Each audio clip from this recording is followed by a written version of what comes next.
الحمدللہ رب العالمین والعاقبۃ للمتقین والصلاة والسلام علی سید المرسلین وعلی آلہ واصحابہ اجمعین، اما بعد، فاعوذ باللہ من الشیطان الرجیم، بسم اللہ الرحمن الرحیم۔ دنا فتدلى، صدق اللہ العظیم وصدق رسولہ النبی الامین الکریم، ونحن علی ذلک لمن الشاہدین والشاکرین والحمد للہ رب العالمین۔ وہ سرور کشور رسالت جو عرش پر جلوگر ہوئے تھے، وہ سرور کشور رسالت جو عرش پر جلوگر ہوئے تھے، نئے نرالے طرب کے ساما عرب کے مہماں کے لیے تھے، اور یہی سما تھا کہ پے کے رحمت خبر یہ لایا کہ چلیے حضرت، یہی سما تھا کہ پے کے رحمت خبر یہ لایا کہ چلیے حضرت، تمہاری خاطر کشادہ ہیں جو کلیم پر بند راستے تھے، اور تبارک اللہ شان تیری تجھی کو زیبا ہے بے نیازی اے اللہ، تبارک اللہ شان تیری تجھی کو زیبا ہے بے نیازی، کہیں تو وہ جوش لن ترانی اور کہیں تقاضے وصال کے تھے، اور نبی رحمت شفیع امت رضا پہ اللہ ہو عنایت، نبی رحمت شفیع امت ہم سب پہ اللہ ہو عنایت، ہمیں بھی ان خلعتوں سے حصہ جو خاص رحمت کے وہاں بٹے تھے۔ حضرات آئیے گفتگو کے آغاز سے پہلے ایک مرتبہ درود پاک پڑھ لیں، اللہم صلی علیہ السلام علیکہ یا رسول اللہ، صلو علیہ السلام علیکہ یا حبیب اللہ صلی اللہ تعالی علیہ وسلم۔ دیکھیے آج بہت ہی مبارک اور بابرکت رات ہے۔ اللہ تبارک و تعالی نے اس رات میں ہمارے اور آپ کے ہم سب کے آقا و مولا حضور تاجدار مدینہ سرور قلب و سینہ جناب احمد مختار محمد عربی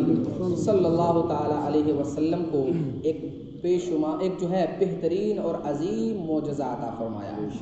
دیکھیے حضور علیہ الصلوۃ والسلام کا سب سے جو بڑا معجزہ ہے وہ قرآن کریم ہے، اور یہ ایک ایسا معجزہ ہے کہ اس معجزے کو جو ہے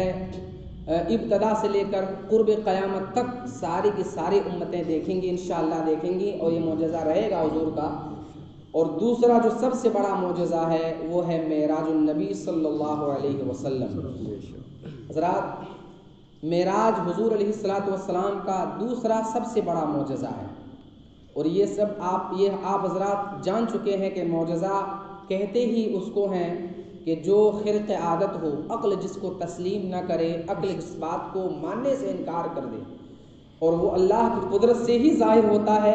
کسی انبیاء سے ظاہر ہو تو معجزہ کہلاتا ہے، اولیاء سے ظاہر ہو تو کرامت کہلاتا ہے۔ میرے دوستوں اور بزرگوں، میں آپ حضرات نے اب تک جو ہے معراج النبی کے حوالے سے کئی تقاریر سماعت کی ہے۔ میں آج آپ حضرات کے سامنے دو تین گوشے معراج النبی صلی اللہ علیہ وسلم ہی کی رکھنا چاہتا ہوں، تاکہ ہمیں اور آپ کو یہ بات اچھی طرح سمجھ میں آ جائے کہ ہمارے حضور سرور کائنات صلی اللہ علیہ وسلم کو اللہ تبارک و تعالیٰ نے سب سے بڑی شان عطا کی ہے۔ ہمارے حضور سے پڑھ کر دنیا میں اور کوئی نہیں، سرکار علیہ الصلوۃ والسلام کا جو ہے جس میں رحمت سراپا معجزہ ہی معجزہ ہے۔ آپ نے دیکھا ہے، سنا ہے، حضور نے اپنے انگشتی مبارک سے پانی کے چشمے جاری فرمائے، زبان سے کہہ دیا ہے کنکریا کلمہ پڑھ لے تو کنکریوں نے کلمہ پڑھ لیا، زبان سے کہہ دیا کہ جہاں اس درخت کو بلا لے تو وہ درخت جو ہے وہ کھڑ کر سامنے آ گیا، انگلی کے اشارے سے کہہ دیا ہے سورج واپس آ جا تو واپس آ گیا، چاند کو دو ٹکڑے کا کہا چاند دو ٹکڑے ہو گیا۔ تو یہ حضور علیہ الصلوۃ والسلام کے معجزات ہیں۔ اللہ تبارک و تعالیٰ کی بارگاہ میں یہ دعا کرتا ہوں کہ اللہ تعالیٰ ہمیں حضور صلی اللہ تعالیٰ علیہ وسلم کے معجزات، حضور کی شان کو سمجھنے کی توفیق عطا فرمائے، اور بالخصوص آج کی اس مبارک رات کے صدقے اللہ تعالیٰ ہماری عبادتوں کو قبول فرمائے۔ موت کے وقت اللہ تعالیٰ ہمیں کلمہ طیب لا الہ الا اللہ محمد رسول اللہ پڑھنا نصیب فرمائے۔ میرے دوستوں اور بزرگوں، میں اپنی بات کی ابتدا یہاں سے کرتا ہوں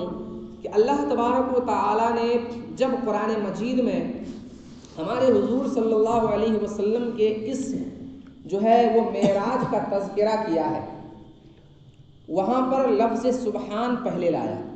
قرآن مجید میں آیت مبارکہ ہے سبحان الذی اسری بعبدہ، پھر جو ہے پورا واقعہ بیان ہوا۔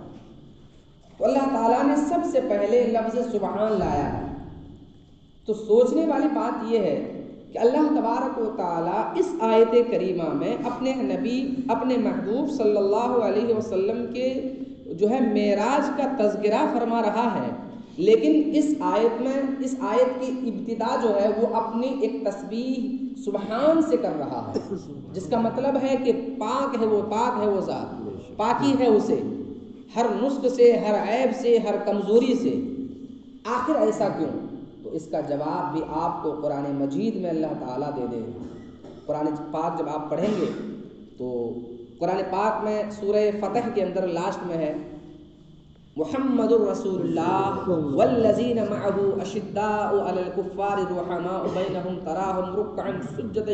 یبتغون فضلا من ربہم رضوانا۔ اس آیت مبارکہ میں محمد الرسول اللہ کے بعد والذین آمنوا معہ اشداء، یہ سب جو ہے اللہ تبارک و تعالیٰ نے حضور علیہ السلام کے صحابہ کرام کا ذکر فرمایا ہے۔ صحابہ کرام کا ذکر کیا ہے کہ یہ ایمان والے آپس میں محبت کرتے ہیں، جو ہے وہ غیروں پر، کفار پر سخت ہیں، یہ سب کچھ اس آیت میں اللہ تعالیٰ نے جو ہے وہ صحابہ کرام کا ذکر کیا ہے۔ لیکن اس آیت کی ابتدا کس سے ہوئی؟ محمد الرسول اللہ، یعنی جب صحابہ کرام کا تذکرہ ہوا تو عنوان محمد الرسول اللہ بنے، اور جب حضور علیہ السلام کا تذکرہ ہوا تو عنوان اللہ تبارک و تعالی خود بنا۔ حضرات عموماً ہوتا یہ ہے، اس سفر کی جو بات ہے عموماً ہوتا یہ ہے کہ نظر جو ہے، ناظر دیکھنے والا جب دیکھتا ہے تو وہ خود آ کر کے بیان کرتا ہے کہ ہم نے یہ دیکھا، یہ دیکھا، یہ دیکھا، نہ کہ جو ہے وہ جس کو دیکھا وہ بیان کرتے ہیں۔ لیکن یہاں اس سفر میں برعکس ہے کہ دیکھا سب کچھ حضور نے ہے، لیکن بیان اللہ تبارک و تعالی فرما رہا ہے۔ میرے دوستوں اور بزرگوں، اور اس آیت معراج میں ایک لفظ ہے اسرا، سبحان الذی اسرا۔ اسرا کہتے ہیں رات کی سیر کو، اور اسی آیت مبارکہ میں ہے لیلتن، لیلن میں جو ہے وہ تنوین ہے، یعنی دو زبر ہے۔ اس کا مطلب ہوتا ہے کہ رات کے تھوڑے سے حصے میں اللہ تعالیٰ نے یہ سیر کرائی۔ حضرات، اور سیر اور سفر میں فرق کیا ہوتا ہے یہ ہم سب لوگ جانتے ہیں کہ جو سیر ہوتا ہے وہ بہت ہی آرام سے ہوتا ہے۔ آدمی سیر کرنے نکلتا ہے تو جہاں اچھے منظر کو دیکھ لیا رک جاتا ہے، پہاڑوں کو دیکھ لیا رک جاتا ہے، آبشاروں کو دیکھتا ہے رک جاتا ہے، برفیلے جو ہے وہ پہاڑوں کو دیکھتا ہے تو نظارے کرتا ہے۔ آدمی جب سیر کرتا ہے تو ٹھہر کر کرتا ہے، لیکن جب سفر کرتا ہے تو تیزی کے ساتھ کرتا ہے، منزل میں پہنچنے کی جلدی ہوتی ہے۔ اللہ تبارک و تعالیٰ نے اس پورے سفر کو کیا کہا؟ سیر کہا۔ حضرات سمجھنے والی بات ہے کہ جب انسان حضور علیہ السلام کے سیر کو سمجھنے سے قاصر ہے تو پھر وہ نبی، جب اس کا کوئی امتی پوری کائنات میں کہیں پریشان ہے اور اپنے نبی کو پکارتا ہے یا رسول اللہ المدد، یا حبیب اللہ المدد، تو پھر نبی جو ہے وہ سیر کر کے نہیں آتے بلکہ نبی سفر کر کے آتے ہیں اور اپنے امتی کی مدد کرتے ہیں۔ میرے دوستوں اور بزرگوں، میں یہاں عرض کرنا چاہتا ہوں، جو لوگ کہتے ہیں کہ حضور علیہ السلام جو ہے اور انبیاء کرام جو ہے وہ مر کر مٹی میں مل گئے، معاذ اللہ رب العالمین، ہم اہل سنت و جماعت کا یہ عقیدہ نہیں ہے۔ حضرات آپ لوگوں نے جو ہے یہ معراج النبی کے جو ہے احوال کو، آپ نے بہت سارے حکمتوں کو، بہت کچھ کو آپ نے سماعت کیا ہے۔ میں بس تھوڑا تھوڑا کر کے گوشن آپ حضرات کے سماعتوں کے حوالے کر کے آگے بڑھتا جا رہا ہوں۔ میرے دوستوں اور بزرگوں،